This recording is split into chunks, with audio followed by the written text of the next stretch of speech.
생명의 샘가 이영훈 목사입니다. 오늘은 4월 15일 토요일이죠. 샘가에서는 레위기서를 묵상하는데 46번째 시간입니다. 19장 9절에서 18절까지 거룩한 백성의 사회적 의무라고 하는 내용입니다. 본문은 거룩한 삶을 살아야 할 이스라엘이 공동체 내에서의 사회적 의무에 관한 내용이죠. 너희는 거룩하라는 계명에 따라서 이스라엘 백성들이 무엇을 어떻게 실천해야 하는지 나타내고 있습니다. 이 모든 말씀이 여호와께서 하는 말씀임을 분명히 하고 있죠.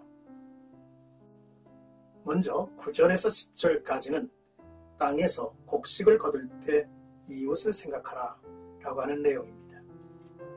하나님은 이웃의 대상을 더욱 넓게 갖기를 원하시죠. 나와 특별한 관계가 없는 이들에게까지 배려할 줄 알아야 한다고 하셨습니다. 당시 이스라엘의 공동체에는 가난한 사람뿐 아니라 거류민과 외국인들도 있었습니다. 이스라엘 백성들이 곡식을 거둘 추수 때의 이야기죠. 하나님께서는 곡식을 수확할 때 땅에 떨어진 이삭을 줍거나 포도 열매를 다 따거나 떨어진 열매를 모두 거두지 말고 버려두라 했습니다. 이것은 가난한 동족들뿐 아니라 이방인들을 위해 남겨두게 하신 것이죠. 그래야 가난한 자들에게도 식량이 공급될 수 있기 때문입니다.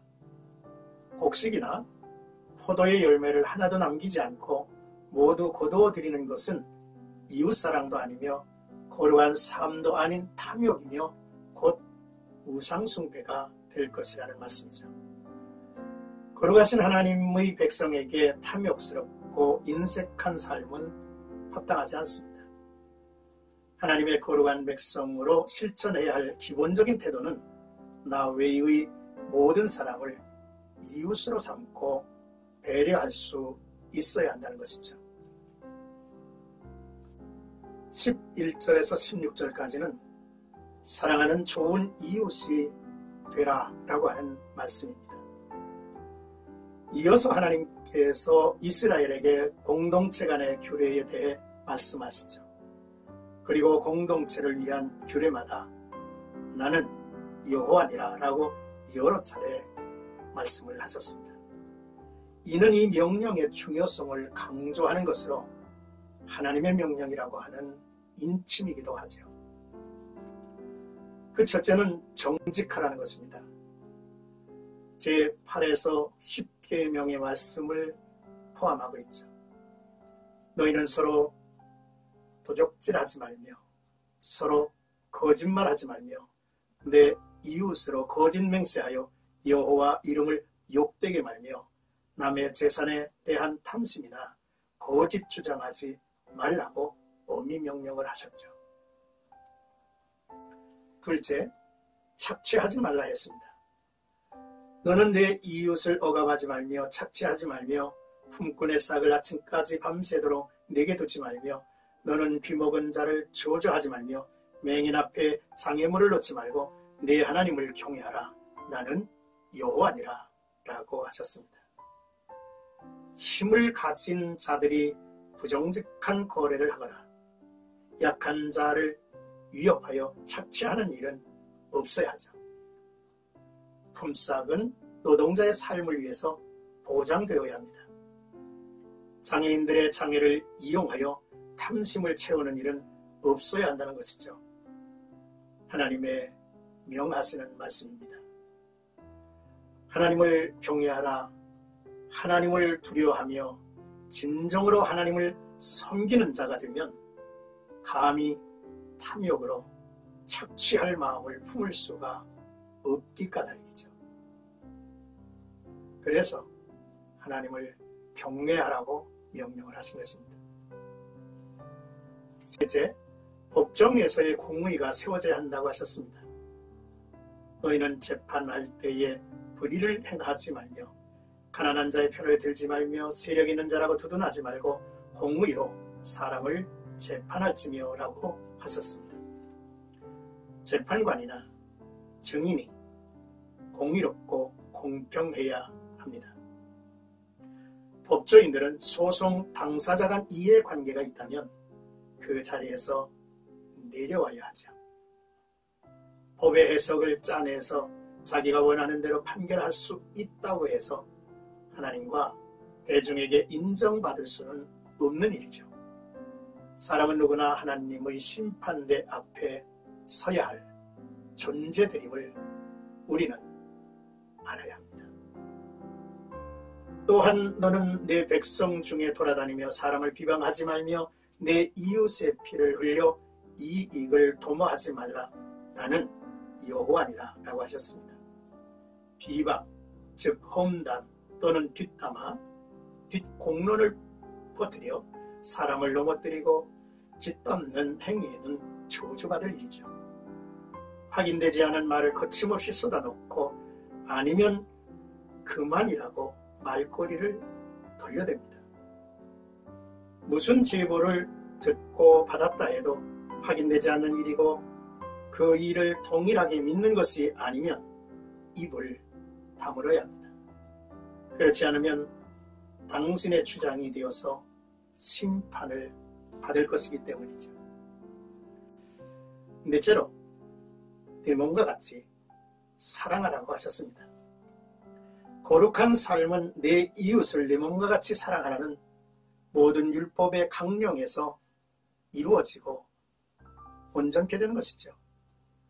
레위기의 두 날개, 그 한 날개인 거룩한 예배의 중심이 어린 양의 피라면 다른 한 날개인 거룩한 삶의 중심에는 모든 율법의 강령인 사랑이라는 것이 있습니다. 갯벌에서 진주를 발견하듯 레위기에서 발견한 놀라운 메시지는 모든 율법의 강령인 내 이웃을 내 몸과 같이 사랑하라는 말씀인 것입니다. 레위기는 하나님의 공동체가 거룩한 백성으로서 어떻게 살아야 하는지 분명한 방향을 가르쳐주죠. 이스라엘 백성들은 과거 애굽에서 노예로 고통받으며 살았습니다. 그때 하나님께서 그들의 울부짖음을 듣고 건져주셨죠. 그들은 애굽에서 이끌어내신 후 자기의 백성들에게 하나의 계명을 주셨는데 바로 사랑이었습니다. 너의 형제, 이웃, 동족, 친구 모든 사람을 사랑하되 미워하거나 원망하지 말고 자신의 몸을 사랑하듯 그들을 사랑하라고 하신 것이죠. 그렇습니다. 사랑은 하나님의 성품이죠. 하나님께서는 이스라엘 백성들이 받은 은혜를 기억하며 하나님의 거룩한 성품대로 살기를 원하셨는데 하나님을 사랑하고 내 이웃을 내 몸과 같이 사랑하라는 것입니다. 하나님을 사랑하면 하나님 닮고 싶지 않겠습니까? 하나님께서는 하나님의 성품대로 살기 위해 자기 것을 버려도 모자라지 않게 하시는 분입니다. 하나님의 백성들은 삶의 모든 영역에서 하나님의 거룩한 성품, 사랑으로 살아가기를 원하십니다. 이 사랑이 온 세상을 덮을 것입니다. 사랑하는 생각가족 여러분, 모든 사람을 배려하는 넓은 마음을 하나님께 구합니다. 사랑하는 좋은 이웃이 되기를 소원하죠. 정직하고 탐욕을 품지 말고 공의롭고 공평하며 하나님의 사랑으로 나가야 할 것입니다. 하나님의 거룩한 백성으로 사회적 의무를 다하는 그 길은 사랑하는 일일 것입니다. 모든 율법의 강령은 사랑이기 때문이죠. 오늘도 나와 여러분들이 믿음과 소망과 사랑을 지니고 살며 레위기를 묵상하면서 경건한 신앙, 거룩한 교회, 거룩한 삶으로의 걸음걸음이 넓게 펼쳐지기를 주님의 이름으로